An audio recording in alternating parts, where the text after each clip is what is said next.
Hello दोस्तों, कैसे हैं आप सब। आई होप जो मेरे चैनल के सब्सक्राइबर्स हैं, व्यूअर्स हैं, जो वीडियोस को देखते हैं मेरे चैनल के, वो सब अच्छे होंगे, हैप्पी होंगे, हेल्दी होंगे। आज का जो टॉपिक है इस वीडियो को बनाने का, वो ये है कि रंगमंच यानी थिएटर और स्पिरिचुअलिटी में कनेक्शन है तो क्या है। ये एक्चुअली मैंने पिछली पोस्ट डाली थी, तो किसी का रिक्वेस्ट आया कि मैं मतलब एक्सप्लेन करूं अपनी आवाज़ में कि क्या कनेक्शन है, मतलब मुझे कैसे फील हुआ कि रंगमंच और स्पिरिचुअलिटी का क्या कनेक्शन है। तो मैं इस वीडियो के ज़रिए जो है एक्सप्लेन करने की कोशिश करूँगी कि क्या कनेक्शन मुझे फील हो रहा है कि स्पिरिचुअलिटी और रंगमंच में क्या स्ट्रॉन्ग कनेक्शन है। और ये मेरा खुद का एक्सपीरियंस है। मैंने भी रिसेंटली एक थिएटर ग्रुप ज्वाइन किया है, तो अपने एक्सपीरियंस के बेस पे जो है मैं एक्सप्लेन करने की कोशिश करूँगी कि क्या किस तरीके से रंगमंच रिलेटेड है स्पिरिचुअलिटी से।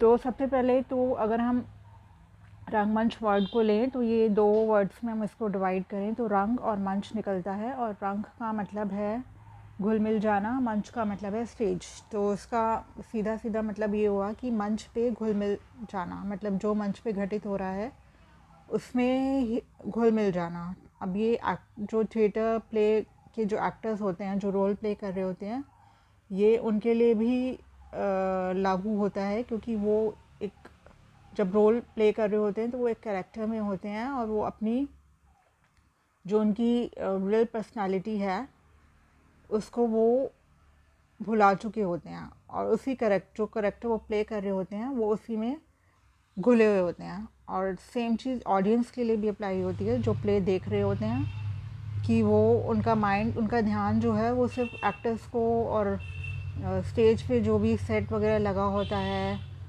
उन्हीं चीज़ों को ऑब्ज़र्व करने में उनका ध्यान रहता है। तो एक तो इसका जो है और मतलब ये हुआ। और स्पिरिचुअलिटी में भी जो है आपको, आप किसी भी स्पिरिचुअल टीचर की टीचिंग्स उठा के देख लीजिए, वो आपको यही सिखाते हैं कि आप अपनी ईगो सेल्फ को डिज़ोल्व करें और अपनी हायर सेल्फ से कनेक्ट हों। अपनी हायर सेल्फ, जिसे हम अपनी रियल सेल्फ कहते हैं, उससे कनेक्ट हों। और अपनी ईगो सेल्फ, जिसमें हमारे फियर्स वगैरह हैं, उससे ऊपर उठें। अपनी हायर सेल्फ जो सीधा डिवाइन से कनेक्टेड है उससे कनेक्ट हों। और जो है और एक तरीके से स्पिरिचुअलिटी में भी ये जैसे कि जो लोग स्पिरिचुअल हैं बहुत ज़्यादा, वो यही कहते हैं कि ये जो पूरा वर्ल्ड है वो एक स्टेज है जिस पे कॉन्शियसनेस जो है वो अपना रोल प्ले कर रही है। तो ये पूरी दुनिया ही रंगमंच है, जिसमें जो डिवाइन है, आप डिवाइन कह लीजिए, भगवान कह लीजिए, आप कुछ भी नाम दे लीजिए, या कॉन्शियसनेस कह लीजिए, ये रंगमंच, ये जो दुनिया है, ये जो वर्ल्ड है, वो उसी का प्ले है, उसी की लीला है एक तरीके से। और एक फेमस कोट है थिएटर में कि एक तरफ अंधेरा है, एक तरफ उजाला है, खुद को भुला दे, पर्दा उठने वाला है। ये जो फेमस कोट है, ये एक्चुअली मैंने किसी से के मुंह से सुना, और उसके बाद मैंने इस पर कॉन्टेम्पलेट किया। तो इसका मीनिंग ये निकलता है कि हम अपनी रियल लाइफ में देखें तो एक तरफ अंधेरा है, मतलब सफरिंग है और एक तरफ उजाला है, मतलब एक तरफ हैप्पीनेस है, ब्लिस है, लाइट है। खुद को भुला दें, यानी कि अपनी ईगो सेल्फ को आप डिज़ोल्व कर दो बिल्कुल।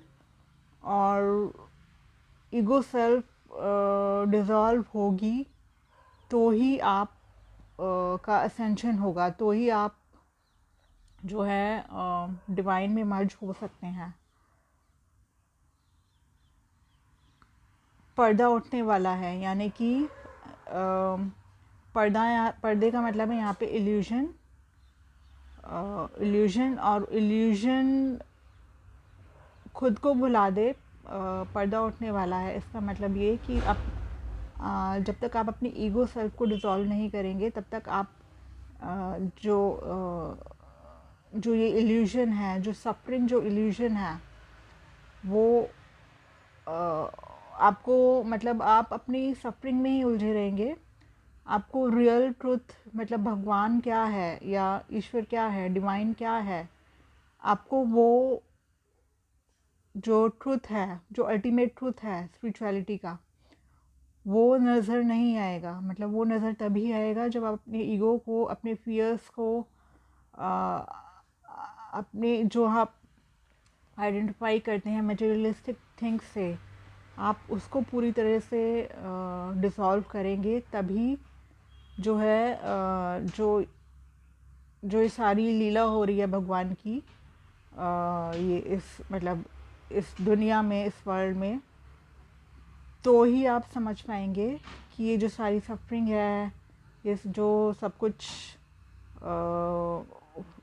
इस दुनिया में जो, मतलब जैसे कि हम इस दुनिया में एक ह्यूमन सेल्फ में हैं, तो ये सब आपको तभी समझ में आएगा जब आप अपनी ईगो सेल्फ को डिज़ोल्व करके डिवाइन में, अपने हायर सेल्फ से कनेक्ट होंगे। इसके अलावा फोकस, थिएटर में आपको फोकस करना सिखाया जाता है। आप मेडिटेशन में भी, आप मेडिटेशन करते हो तो लोग कहते हैं कि मेडिटेशन से फोकस बढ़ता है।